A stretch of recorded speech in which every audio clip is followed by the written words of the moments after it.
My name is Baratunde Thurston. I'm a comedian, I'm a writer. I love spreading good ideas, and I am passionate about technology, and sometimes politics, and bacon, and whiskey. Definitely whiskey. A couple of other things, but that covers the big chunks. In the very beginning, I wanted to be a garbage man. I loved it because I would look out my window and I'd be woken up a couple times a week in the morning and I'd see dudes riding on the back of monster trucks. And I loved trucks and I loved riding on the outside of things. I had this Back to the Future concept. I remember Michael J. Fox would be on his hoverboard being towed by a vehicle. And I was like, that's cool. Plus you get free stuff. So I was like, wait, I get to ride neighborhood to neighborhood, give me free furniture, lamps, probably money, and I get to ride on the outside of a monster truck. That's what I want to do. Then I wanted to be a gardener because I love playing in the dirt. And I'm like, I wonder if there's a way to get paid to do what I love, which right now is playing in the dirt. And then I wanted to be a priest. But it wasn't so much the religious calling as I love being on stage. I love talking to people and having them listen. And I also like the idea of being in touch with some deeper things. So I'm a comedian now. I work for The Onion, America's finest news source. And in some ways I've combined garbage man, riding through the country, picking up stuff, but then turning it into something else. And I still am able to dig in the dirt. Politics is very dirty. The social world we live in is kind of a mess. And preach. And it's not a message of God, but there is some salvation in the truth through satire at the highest end of what I'm trying to do. So I think I'm still kind of a garbage man / priest / gardener. So my journey began with my mother. And I think she was super critical. I've just finished writing a book called How to Be Black. And in the process of the book, it became much more personal because I actually looked into where did I come from, and not just physically, but sort of emotionally and creatively. And a lot of the things I'm doing now certainly started with her. I played instruments from a very young age. My mother was very musical, my sister was very musical, and I was in a youth orchestra program when I was a kid. I played upright bass. Actually, I played Suzuki violin first. Yeah, and I was like really killer with Suzuki violin. Then I played upright bass and got to tour to Knoxville, Tennessee. And that was really kind of cool. And I didn't stick with instruments, but I did stick with the stage. And I know it started there, the idea of working with other people, of using art to kind of communicate a thing. And that became more formal in the stage sense when I started doing musicals in school.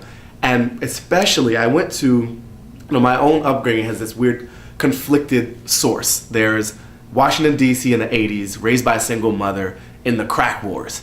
And that's a lot of conflict, and my father was killed in a drug deal gone bad, and like all this drama and a lot of beauty and stuff too, but also a lot of pain and that angle. Then I had this Afrocentric, very political mother who was trying to tie us back to Africa in some way, and that was a pile of things to deal with and learn from and fight through.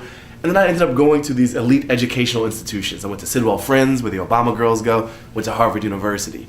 And so I think part of my own journey and where I've ended up today is a result of that conflict and trying to balance those very different formative interests and experiences that my mom set up. So I'm sort of a product of her design constraints, which were strange constraints and led to me being a strange person. But the stage stuff comes from her.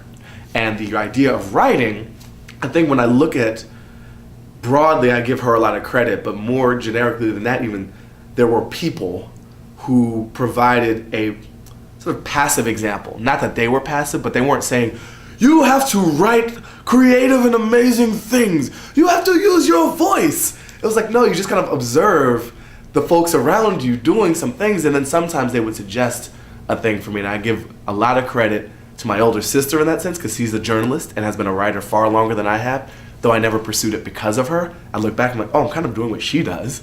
And a guy in high school who suggested I try out for the newspaper. And I did it because he suggested it. High school teacher said, you should take philosophy when you get to college. And I did it, and I fell in love. And so these nudges, sometimes people think the throwaway lines end up changing your life. And my life has been changed by someone else's throwaway line. I don't think it really was a throwaway. If you're a parent, I'd actually start there. And I think about your kids.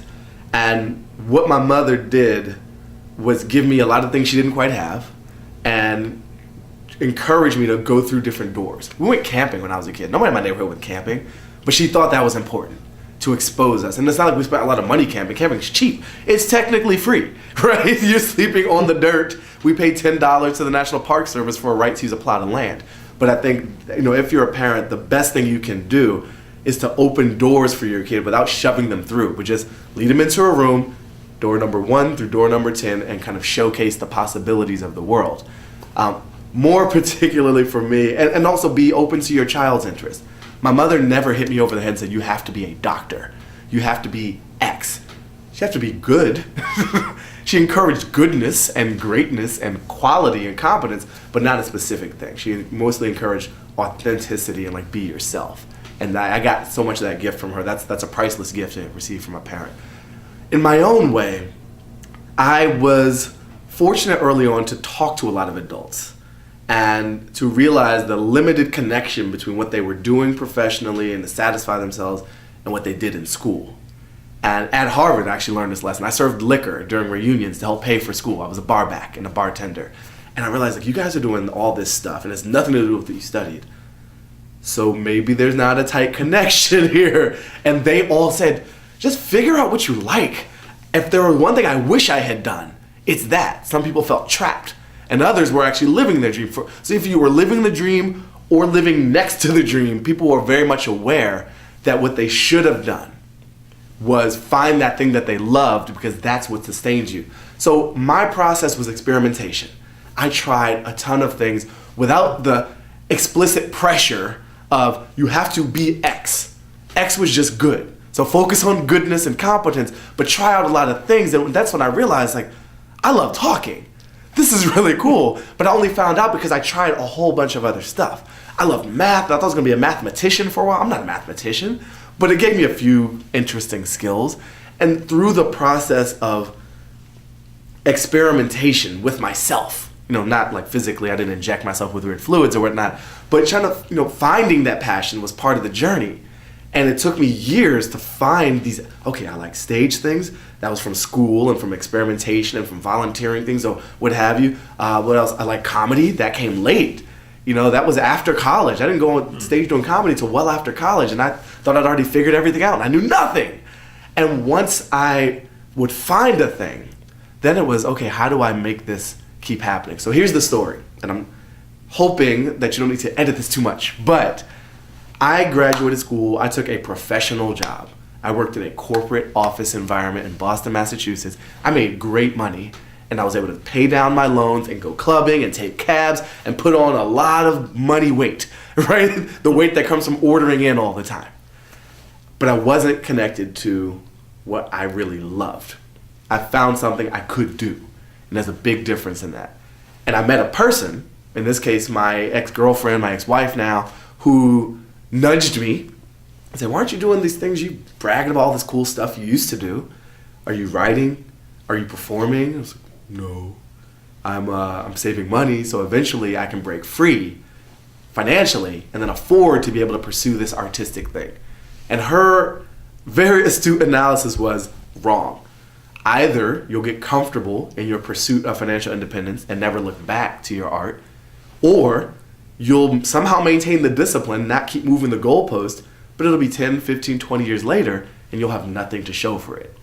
You don't get 20 years out and then decide right then and there, I'm going to do that thing that I said I loved 20 years ago. You won't be funny. You won't have your chops. You'll be very rusty at a minimum. And so that process gave me a sort of internal fire to make a little space in this broader corporate job, loan-paying life for the creative me. So every week I wrote. And I resurrected an email list I created in college, but I wrote. And it was comedic satire on stuff. It was right after 9/11, so I had a lot of stuff to work with. And for the year of that post 9/11 time, I just generated raw material. But the world responded as well. And this is where the magic happened. I'm sitting in a bathroom reading the Boston Center for Adult Education course catalog, see a stand-up comedy class for like $60. I can pay $60. I'm getting fat off of sushi. I can throw away $60. So I took that class. Then I learned about a class in Manhattan, Brooklyn, and I lived in Boston. Every Tuesday night, a comedy writing workshop. And they invited people from The Onion, where I now work, from Saturday Night Live, from the guy who created The Office, was one of the people they ended up bringing in when he was just a producer on SNL. And so Monday night I'm in Boston doing this class, Tuesday night I'm in Brooklyn doing this other class, and I'm still working. I haven't like forsaken everything. I'm not living on the streets. I'm not the starving artist. I am the exhausted half artist because I'm trying to live these two lives. But it was rewarded. And once I gave myself permission to not ditch everything and do some radical move, I'm gonna go live on a mountain and write a book. That wasn't my path. My path was make a little space to be as authentic as possible and then feel the rewards of that. And the rewards weren't financial, but they were emotional and psychological and creative, and they fit better. They were like finding that shoe that fits, those jeans that are perfectly burned in. And that's that sense of mission where you're like, oh, this is what I'm supposed to be doing. And then easing into it, doing more. And once I found myself in the groove of myself, I was better at that. And that felt better, and the world saw that. I could be a great strategy consultant, no doubt. But I'm a better writer, comedian, garbage man, preacher, and gardener. And that allowance, that permission I gave myself through the nudging of others helped set it up. So it wasn't magic, though it feels a little like it, but it started very small. And it was a reminder through the feedback of the world around me that, this is what you're supposed to be doing. Excuse me. I have grown up in the shadow of the 60s, and really in the soil of the 60s, in the well-fertilized ground. And I've read a lot, and I have my mother's stories. But I'd love to spend a day in that time. And the specific person I'd want to be, maybe this Washington, D.C. DJ/political activist, P.D. Green. Not necessarily like Malcolm X, Martin Luther King. It doesn't have to be like some huge person, but I just want to be a witness firsthand and a participant in a moment. Not the historic one, but the adjacent one. Because you get the story, like I can feel the story in myself and what I'm able to do. And so there's sort of this intellectual understanding, and I can get some of the emotion from family members and books and documentaries, but I would love to kind of be alive and in America and in an urban environment in like 1963 when all the shit is smashing against the fan. And just to breathe that air and just to feel that energy, that's a magic historic moment for the world.